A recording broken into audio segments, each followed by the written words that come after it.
Paz a vosotros, amados hermanos. Siempre es grato saludarles a través de este medio y desear que la bendición de Dios y la dirección de su Santo Espíritu sea en cada uno de ustedes. En esta ocasión, para compartirles la guía para la predicación matutina del sábado 1 de febrero del 2025, que lleva por título La dedicación del apóstol Pablo.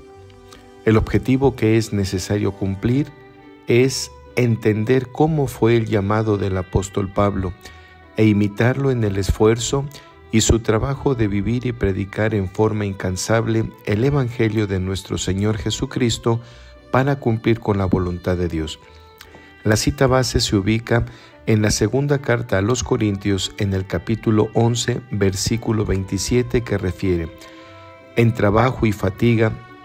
en muchas vigilias, en hambre y sed, en muchos ayunos, en frío y en desnudez. Es necesario tener claridad en la forma en la cual el apóstol Pablo fue llamado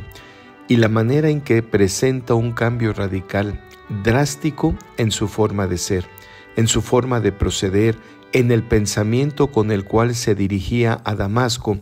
y la epístola a los Gálatas nos señala la manera en la cual tuvo el encuentro con el Señor Jesucristo, y en el capítulo 1, versículos 11 y 12, afirman lo siguiente: mas os hago saber, hermanos, que el evangelio que ha sido anunciado por mí no es según hombre, pues ni yo lo recibí ni lo aprendí de hombre, sino por revelación de Jesucristo. Este llamado que recibe el apóstol fue una manera directa del Señor Jesús, sin haber enviado o usado algunos de los discípulos o emisarios para que se le predicase el Evangelio de Jesús. Este testimonio del apóstol Pablo, el cual acabamos de leer, no deja lugar a duda lo que le fue solicitado a Ananías, quien se negaba a presentarse delante de Pablo e imponerle las manos, y encontramos en Hechos de los Apóstoles capítulo 9 versículos 10 al 15 la manera en que el Señor le instruye a Ananías para que imponga las manos en Saulo de Tarso y le sea restituida la vista. Ante la negación y reticencia de Ananías, el Señor le declara: ve, porque instrumento escogido me es este, para que lleve mi nombre en presencia de los gentiles y de reyes y de los hijos de Israel. Es importante destacar y resaltar que a partir de este momento, el apóstol Pablo tiene un cambio contrastante en su vida, y después de ser perseguidor de la iglesia, se vuelve en un promotor asiduo del Evangelio de nuestro Señor Jesucristo. Es apropiado y necesario tener en mente un aspecto por demás revelador, el cual el apóstol Pablo no entiende sino tiempo después de haber recibido el Evangelio del Señor Jesús. Y él mismo declara en Gálatas capítulo 1, versículo 15 y 16, que refieren lo siguiente: mas cuando plugo a Dios, que me apartó desde el vientre de mi madre y me llamó por su gracia, revelar a su Hijo en mí para que le predicase entre los gentiles. Esto no lo entendió el apóstol Pablo cuando con ahínco y denuedo perseguía a la iglesia de Dios, sino después de recibir el Evangelio y asimilar el propósito por el cual había sido reclutado en las huestes del Señor. Él entiende y comprende que Dios ya tenía preparado para él ser un gran predicador del Evangelio de nuestro Señor Jesucristo entre los gentiles. Un relato importante de cómo el apóstol Pablo da testimonio de ese cambio abrupto e inesperado en su vida es el que tiene la oportunidad de expresar ante el rey Agripa. Y en Hechos de los Apóstoles capítulo 26, de los versículos 8 al 32, narra el apóstol lo que tenía pensado hacer: muchas cosas en contra del nombre del Señor de Jesús de Nazaret, acción que ya había realizado anteriormente en Jerusalén,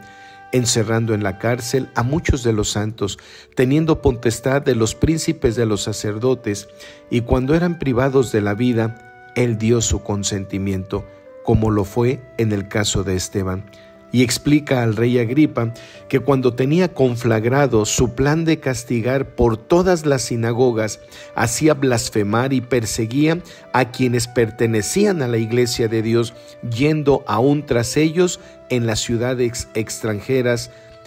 y que no estaban cercanas a él. No obstante lo anterior, Pablo escucha una voz que le declara el propósito de ese aparecimiento y en lengua hebraica recibe la instrucción: levántate y ponte sobre tus pies, porque para esto te ha aparecido, para ponerte por ministro y testigo de las cosas que has visto y de aquellas en las cuales posteriormente le habría de notificar, enviándole a los gentiles, con el objeto de abrir sus ojos y pudieran convertirse de las tinieblas a la luz, de la potestad de Satanás a Dios, y recibieran la remisión de pecados, y en particular entre los santificados, afirma el apóstol Pablo, que no fue rebelde a la visión y también al llamado celestial. Es necesario destacar que el apóstol Pablo, por estas acciones de perseguir y privar de la vida a quienes pertenecían a la naciente iglesia de Dios, no se consideraba digno de ser llamado apóstol, como lo afirma Primera Carta a los Corintios, capítulo 15, versículo 9. Un aspecto más que revelador es el que podamos comprender que, así como fue un asiduo perseguidor de la iglesia, ahora era un exhaustivo predicador del Evangelio de Jesucristo, llevando el Evangelio primeramente al pueblo de Israel para integrar a los 144,000 señalados que fueron la primicia, la elección de gracia, y después de ello, de manera directa, se abocó a predicar entre los gentiles, como lo afirma Hechos de los Apóstoles, capítulo 13, versículo 46. Entonces Pablo y Bernabé, usando de libertad, dijeron: a vosotros, a la verdad era menester que se os hablase la palabra de Dios, mas pues que la desecháis y os juzgáis indignos de la vida eterna, he aquí nos volvemos a los gentiles. Al analizar el llamado del apóstol Pablo, será conveniente esgrimir que él hace una invitación para que de la manera en que él imitaba al Señor Jesús, nosotros también hagamos lo mismo, como lo afirma en la primera carta a los Corintios, capítulo 11, versículo 1, que dice: sed imitadores de mí, así como yo de Cristo. De esta manera, es primordial que comprendamos el objetivo que hoy ha sido delineado para esta guía de estudio, y refiere que al entender y comprender cómo fue llamado el apóstol Pablo, podamos imitar el esfuerzo y su trabajo de vivir y predicar en forma incansable el Evangelio de nuestro Señor Jesucristo para cumplir con la voluntad de Dios. De esta manera, pasemos a considerar varias enseñanzas del apóstol y ministro de los gentiles para que nosotros también imitemos, entre las cuales vamos a destacar las siguientes. Primera, es imprescindible que nosotros hagamos un esfuerzo en compartir el Evangelio de Jesucristo con quienes nos rodean,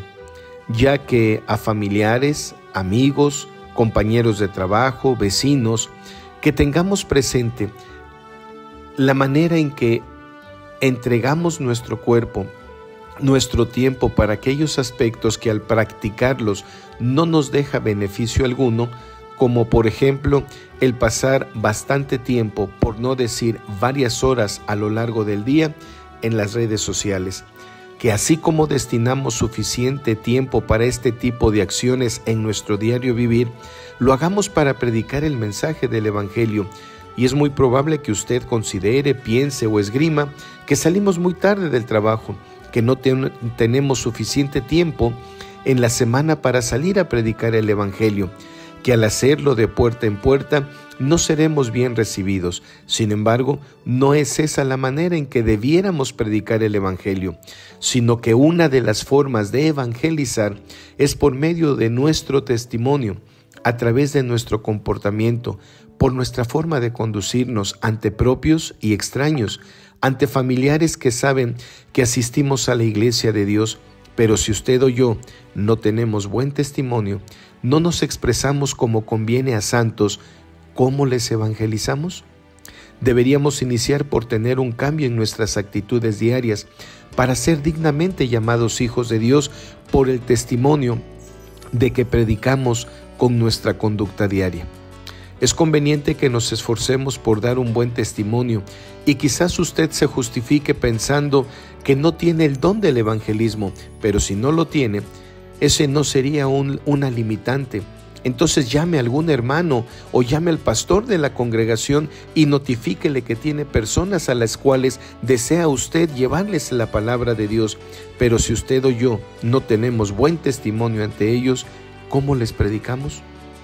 ¿Cómo hace usted referencia que pertenece usted a un pueblo santo, pueblo escogido, que es real sacerdocio, de gente santa, de pueblo adquirido, para que anuncie las virtudes de aquel que le ha llamado a usted de las tinieblas a su luz admirable?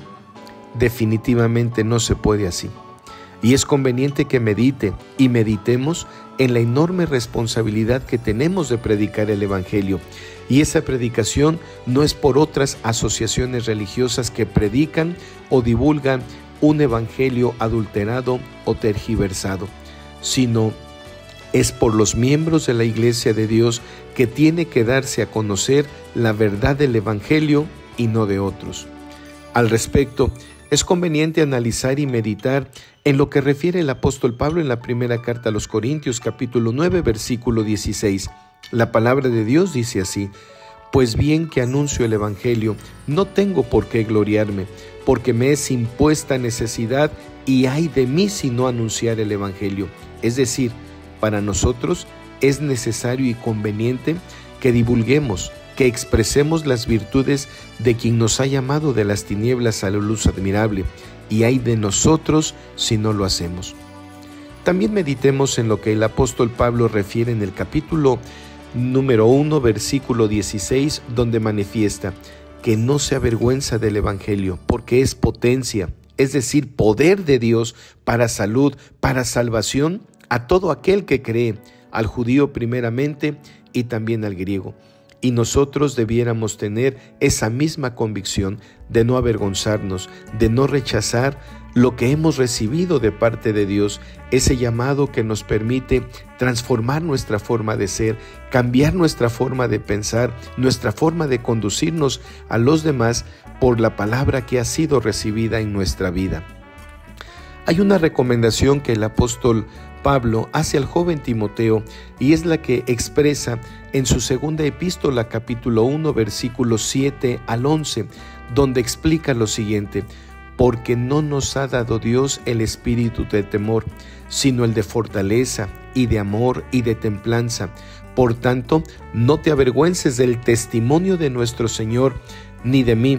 preso suyo. Antes sé participante de los trabajos del Evangelio, según la virtud de Dios que nos salvó y llamó con vocación santa, no conforme a nuestras obras, mas según el intento suyo y gracia, la cual nos es dada en Cristo Jesús antes de los tiempos de los siglos, mas ahora es manifestada por la aparición de nuestro Señor Jesucristo, el cual quitó la muerte y sacó a la luz la vida y la inmortalidad por el Evangelio, del cual yo soy puesto predicador y apóstol y maestro de los gentiles.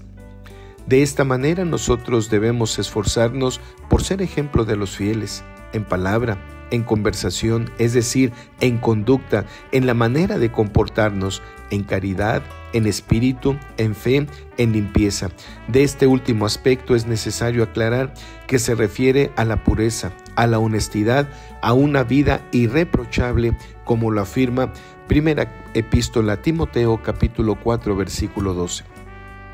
Un segundo aspecto que vamos a considerar de las recomendaciones que hace el apóstol Pablo, la cual es digna de imitar, es que no nos detengamos en la predicación del Evangelio ante situaciones como rechazo, crítica, difamación, entre otros aspectos, sino que seamos aferrados al Evangelio que conocemos, el cual nos permite comprender la voluntad de Dios, la cual es agradable y perfecta, como lo refiere o afirma Romanos capítulo 12, versículo 2. Ante este panorama, no podemos dejar de transmitir, de compartir lo que hemos oído, lo que hemos experimentado en vida propia, y compartamos de las maravillas de Dios que hace en usted, que hace en mí, y que al igual que el apóstol Pablo, cuando fue azotado, encarcelado, apedreado, rechazado por los israelitas, haber vivido varias situaciones de peligro, trabajó y se esforzó por predicar el Evangelio de Jesucristo, el cual fue dado por revelación, y que con ese ahínco que persiguió a la iglesia de Dios, con ese mismo esfuerzo y denuedo, predicó el Evangelio en varias partes del mundo, no impidiéndole distancias, condiciones climáticas o idiomas distintos. Y eso es algo que nosotros debemos hacer. Por ello es que debemos imitar todas estas acciones del apóstol Pablo en nuestro diario vivir, en la prédica del Evangelio, y que no nos detenga nada para poder hacerlo, recordando que tenemos una gran nube de testigos. Corramos con paciencia la carrera que nos es propuesta. Recordemos aquellos aspectos en los cuales, cuando Pablo y Silas fueron encarcelados y fueron puestos a la cárcel de más adentro, en vez de lamentarse, en vez de poder esgrimir que lo que estaban pasando era por circunstancias de haber predicado el Evangelio, de haber hecho una acción benéfica en una ciudad que era dedicada a la idolatría. Ante esta circunstancia, dice la palabra de Dios que ellos cantaban y oraban a medianoche, y no lo hacían de una manera en voz baja, sino que los demás presos, da testimonio la palabra de Dios, que los demás presos lo oían. De esta manera, hermanos, es un ejemplo para que nosotros, ante las circunstancias adversas de peligro o de rechazo por los demás, no mengüe el esfuerzo por predicar la palabra de Dios, sino que nos motive para que nos esforcemos, que seamos ese ejemplo de los fieles que Dios quiere en cada uno de nosotros. Amados hermanos, tenemos varios ejemplos en la vida del apóstol Pablo que nos ayudan a comprender que tenemos una gran misión que imitar. Así que podamos esforzarnos cada uno de nosotros para que podamos cumplir con este propósito. Hermanos, Dios bendiga a cada uno de ustedes, nos dé entendimiento, sabiduría, para que en el momento de predicar esta enseñanza a la iglesia de Dios, usted y yo la vivamos. Usted y yo seamos promotores del evangelismo en nuestra familia, en nuestras congregaciones y en los lugares donde vivimos. Que Dios sea con cada uno de ustedes. Paz a vosotros, amados hermanos.